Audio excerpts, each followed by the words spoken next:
औरतों को ब्लाउज नहीं पहनने दिए, सदियों सदियों ब्लाउज नहीं पहनने दिए। वो तबका, वो जाहिलों का तबका, वो जालिमों का तबका, वो तबका आज मुल्क की औरतों के सर से चादर छीन लेने की कोशिश कर रहा है और धर्म के बहाने ये कोशिश की जा रही है। हिजाब का इशू बना के उसको हिंदू मुसलमान कर देना बहुत आसान है और सारे मुद्दे खत्म हो जाए। बताइए, इस मुल्क में जहां पर डॉलर 82 रुपए का हो गया हो, $1 82 रुपए का हो गया, इस मुल्क में बहस नहीं हो रही उस पर। जहां पर 400% कीमतों के दाम बढ़ गए, उस पर बहस नहीं हो रही। जहां रोजाना छटनी हो रही है मजदूरों की और काम करने वालों की, बेरोजगारी बढ़ती चली जा रही, उस पर बहस नहीं हो रही। जहां लोगों के हाथ में लिक्विड कैश खत्म हो गया है इन्वेस्टमेंट करने के लिए, उस पर बहस नहीं हो रही है। जहां तेल और सब्जियों और गरीबों के खाने की चीजें रोज महंगी हो रही है, उस पर बहस नहीं हो रही। जहां पर लोग धर्म संसदें मुनाकद करके और यहाँ एक कम्युनिटी को कत्लेआम करने की दावत दे रहे हैं, उस पर बहस नहीं हो रही है। और हिजाब पे बहस कर रहे हैं। जो नहीं पहनना चाहती उन पर फोर्स ना किया जाए। कॉलेज जहां यूनिफॉर्म नहीं होती वहां भी इसे इम्पोज करने की कोशिश की गई। हिजाबी महिला करके पूरी कम्युनिटी को टारगेट करने की कोशिश की गई। तो ये तो सिर्फ कहने की बात है कि यूनिफॉर्म की हद तक। यूनिफॉर्म में भी लड़कियों ने यही कहा कि भाई मैं हिजाब पहनना चाहती हूँ। यूनिफॉर्म क्या है? यूनिफॉर्म शलवार कमीज ही है ना। तो शलवार कमीज के ऊपर दुपट्टा भी है कि नहीं है?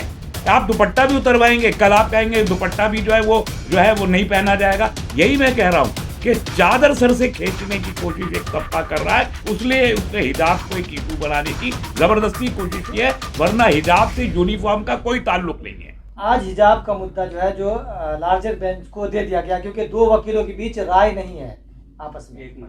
देखिए, ये मैं समझता हूँ कि हिजाब जैसे इश्यूज बहुत ही गैर ज़रूरी किस्म के इश्यूज हैं। अदालतों का भी वक्त ज़ाय किया जा रहा है, मीडिया का भी वक्त ज़ाय किया जा रहा है और लोगों का भी वक्त ज़ाय किया जा रहा है। ये कोई धार्मिक मसला नहीं है, ये हिंदू मुसलमान का मसला नहीं है। बहुत सीधी सी बात है। हमारे मुल्क में आर्टिकल 14 से 19 तक सबको बराबरी का इख्तियार दिया गया है और अपनी पसंद दी गई है। यानी बोलने का हक, मैं क्या खाऊंगा, क्या पीऊंगा और क्या पहनूंगा और कैसे पहनूंगा और किससे ताल्लुक़ रखूंगा और किससे ताल्लुक़ नहीं रखूंगा, ये सारे हुकूक इंडिविजुअल के हैं। स्टेट का इसमें कोई रोल ही नहीं है। अब इसी तरह आपने कर्नाटक के एक ज़िले उडुपी में एक राइट टू यूनिफॉर्म बना के राइट टू ड्रेस को आपने इम्पीच किया। चंद लड़कियों ने उसकी मुखालफत की, वहीं के वहीं उसको सेटिल कर देना चाहिए था। एजुकेशन डिपार्टमेंट से बात करते, उसको सेटिल कर देते, उसको हाई कोर्ट में ले जाना, उसके बाद सुप्रीम कोर्ट में फिर उसको इसेंशियल रिलीजियस प्रैक्टिसेस का पार्ट बना देना, ये बिल्कुल गैर ज़रूरी बात है। मैं एक मिसाल देता हूँ। एक बात तो ये समझिए कि इस्लाम ने कोई भी लिबास तय नहीं किया है। इस्लाम आफाकी मजहब है, दीन है, और वो एशिया में भी है, अफ्रीका में भी है, यूरोप में भी है, ऑस्ट्रेलिया में भी है, तमाम कॉन्टिनेंट्स में पाया जाता है। दुनिया के एक एक मुल्क में इस्लाम पाया जाता है। तो कैसे वो कोई एक लिबास वो तयन कर सकता है? हर तरह का रहन सहन अलग है, कपड़े पहनना, ओढ़ना, सोना, बैठना, टाइमिंग, सब मौसम, हर चीज़ अलग है। तो इस्लाम जो उसूल बनाएगा वो ऐसे उसूल होंगे जो तमाम ममालिक और तमाम खित्तों में जो काबिल अमल हों। इसलिए इस्लाम ने लिबास की हुदूद मुकर्रर की, लिबास मुतय्यन नहीं किया। उसने नहीं कहा कि आप बुर्का पहनिए या आप हिजाब पहनिए या आप शलवार कमीज़ पहनिए या आप साड़ी पहनिए या आप क्या पहने, ये तय नहीं किया। उसने ये कहा कि ये चीज़ें हैं जो औरतों और मर्दों को ऐसे ढकनी चाहिए। बस इस नुक्ते नज़र से आप हमारे मुल्क में देखें तो तमाम अलग अलग कल्चर हैं। Delhi, Lucknow, Delhi, UP, Bihar, Bengal, Assam, north east और फिर साउथ की तमाम स्टेट में आप चले जाइए। हमारे यहाँ की गैर मुस्लिम बहनें ज़्यादातर साड़ी पहनती हैं, ब्लाउज और साड़ी, और या अपने जो ट्राइबल्स हैं वो अपने ट्राइबल ड्रेसेस पहनते हैं। किसी को प्रॉब्लम है? इसी तरीके से अगर आप मुसलमान औरतों को देखेंगे तो यूजुअली आप पाएंगे कि चाहे दिल्ली हो, यूपी हो, बिहार हो या असम हो, बंगाल हो या और नॉर्थ ईस्ट हो, हमारे यहाँ और मुस्लिम औरतें शलवार कमीज और दुपट्टा पहने हुए पाई जाती। आप केरल में भी आप चले जाएं और कर्नाटक जो बिल्कुल एकदम साउथ में है, वहाँ भी हमारे यहाँ मुस्लिम औरतें जो हैं वो शलवार कमीज पहने, साड़ी नहीं पहने। तो क्या शलवार कमीज इस्लाम में इसेंशियल रिलीजियस प्रैक्टिस मान लिया जाएगा? क्या उसे मुस्लिम, वो एक समाजी एक चीज़ है। तो ये असल बात यह है कि मुद्दा धर्म का नहीं है, एक समाजी इशू है, राइट टू ड्रेस है, personal choice in personal freedom का इशू है।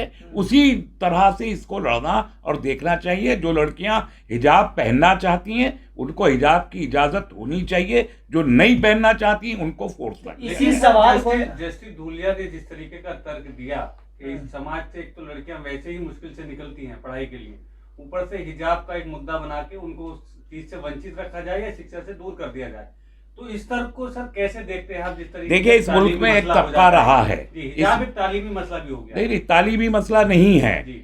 मसला यह है कि इस मुल्क में एक तबका हमेशा से मौजूद रहा है, सैकड़ों साल से मौजूद रहा है, जिसने अपनी सुपरमेसी का ऐलान किया है और दूसरों को जलील और कमतर समझा है। और ये वो तबका है कि जिसने साउथ इंडिया का तो मुझे मालूम है और ट्राइबल एरियाज का मैं जानता हूं, जिसने औरतों को ब्लाउज नहीं पहनने दिए, सदियों ब्लाउज नहीं पहनने दिए। वो तबका, वो जाहिलों का तबका, वो जालिमों का तबका, वो तबका आज मुल्क की औरतों के सर से चादर छीन लेने की कोशिश कर रहा है और धर्म के बहाने ये कोशिश की जा रही है।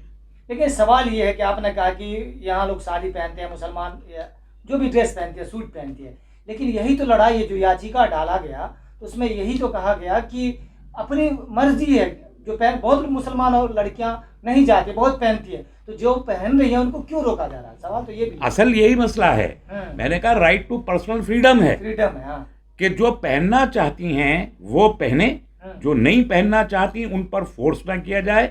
अब मसला यहाँ टिपिकली जो बहस की जा रही है उसको बुर्का पहना दिया है यूनिफॉर्म के नाम का, कि स्कूल यूनिफॉर्म में हम ये कह रहे हैं। लेकिन आप देखिए वो स्कूल यूनिफॉर्म तक महदूद नहीं रहा। कॉलेज जहां यूनिफॉर्म नहीं होती वहां भी इसे इम्पोज करने की कोशिश की गई। हिजाबी महिला करके पूरी कम्युनिटी को टारगेट करने की कोशिश की गई। तो ये तो सिर्फ कहने की बात है कि यूनिफॉर्म की हद तक। यूनिफॉर्म में भी लड़कियों ने यही कहा कि भाई मैं हिजाब पहनना चाहती हूँ। यूनिफॉर्म क्या है? यूनिफॉर्म शलवार कमीज ही है ना। और शलवार कमीज के ऊपर दुपट्टा भी है कि नहीं है? आप दुपट्टा भी उतरवाएंगे, कल आप कहेंगे दुपट्टा भी जो है वो नहीं पहना जाएगा। यही मैं कह रहा हूं कि चादर सर से खींचने की कोशिश एक तबका कर रहा है, उसलिए उसने हिजाब को एक इशू बनाने की जबरदस्ती कोशिश की है, वरना हिजाब से यूनिफॉर्म का कोई ताल्लुक नहीं है। हमने बहुत जगह देखा, जैसे कहा जाता है कि मुस्लिम लड़कियां सूट पहनती हैं या इस तरह के कपड़े पहनती जो पूरा तन ढका रहे, लेकिन बहुत सी मुस्लिम लड़कियां हैं जो जीन्स और टी शर्ट पहनती है फिर भी हिजाब बांधे रहती है। यूरोप में भी जो वीडियोस देखते हैं, सारी दुनिया में है, हमने देखा है, सारी दुनिया में हो रहा है। तो ये देखिए, ये जो एक बहस है ना, ये जालिमाना बहस है। मैं इसे जालिमाना बहस कहता हूं। असल बात यह है कि कोई औरत किसी दुनिया की किसी जगह की भी हो, किसी खित्ते की भी हो और किसी मजहब की भी हो, हर औरत की नफ्सियात है, उसकी साइकोलॉजी है कि वो अपने आप को ढकना चाहती है, अपनी पर्सनल सिक्योरिटी और अपने जिस्म, अपने आज़ा को ढक के रखना चाहती है। ये एक औरत की एक आम साइकोलॉजी है। अब उसमें कुछ औरतें ऐसी हैं कि जो नहीं ढकना चाहती हैं, तो आप किसी को रोक नहीं सकते उसके लिए ना। तो उनको, मैंने इसीलिए कहा पर्सनल फ्रीडम का इशू है। जो ढक के रखना चाहती हैं वो ढक के रखें, जो नहीं रखना चाहती वो ना रखें। कोई रोक नहीं, किसी को रोक नहीं होनी चाहिए। ये ना कानून का विषय है, ना धर्म का विषय है, ये समाज का विषय है, पर्सनल फ्रीडम का। बार बार मैं ये कह रहा हूं। इसलिए मैंने कहा कि अदालत का भी वक्त ज़ाय कर रहे हैं, मीडिया का भी वक्त ज़ाय कर रहे हैं, लोगों का भी वक्त ज़ाय कर रहे हैं। सरकार से लेकर कोर्ट और की जनता और बड़े बड़े नेता इस मुद्दे पर ध्यान लगाए हुए हैं, तो क्या देश की सबसे बड़ी समस्या है या वो लोग भी समस्या है जो उल्टे सीधे बयान देते हैं और देश में सांप्रदायिकता का माहौल कायम करते हैं? ये सांप्रदायिकता बपा करने के लिए, चूंकि हिजाब ज्यादातर मुस्लिम लड़कियां पहनती हैं, इसलिए हिजाब का इशू बना के उसको हिंदू मुसलमान कर देना बहुत आसान है और सारे मुद्दे खत्म हो जाए। बताइए, इस मुल्क में जहां पर डॉलर 82 रुपए का हो गया हो, $1 82 रुपए का हो गया, इस मुल्क में बहस नहीं हो रही उस पर। जहां पर 400% कीमतों के दाम बढ़ गए, उस पर बहस नहीं हो रही। जहां रोजाना छटनी हो रही है मजदूरों की और काम करने वालों की, बेरोजगारी बढ़ती चली जा रही है, उस पर बहस नहीं हो रही। जहां लोगों के हाथ में लिक्विड कैश खत्म हो गया है इन्वेस्टमेंट करने के लिए, उस पर बहस नहीं हो रही है। जहां तेल और सब्जियों और गरीबों के खाने की चीजें रोज महंगी हो रही है, उस पर बहस नहीं हो रही। जहां पर लोग धर्म संसदें मुनाकद करके और यहाँ एक कम्युनिटी को कत्लेआम करने की दावत दे रहे हैं, उस पर बहस नहीं हो रही है, और हिजाब पे बहस कर रहे हैं। तो ये मुद्दों से भटकाने की और अटकाने की कोशिश है, और ये काम भारतीय जनता पार्टी इक़्तिदार की खातिर करती है, वही कर रही है। कर्नाटक स्टेट में हुआ, वो बीजेपी रूल स्टेट है, वो फैला रही है, ये नफरत का जहर घोल रहे हैं।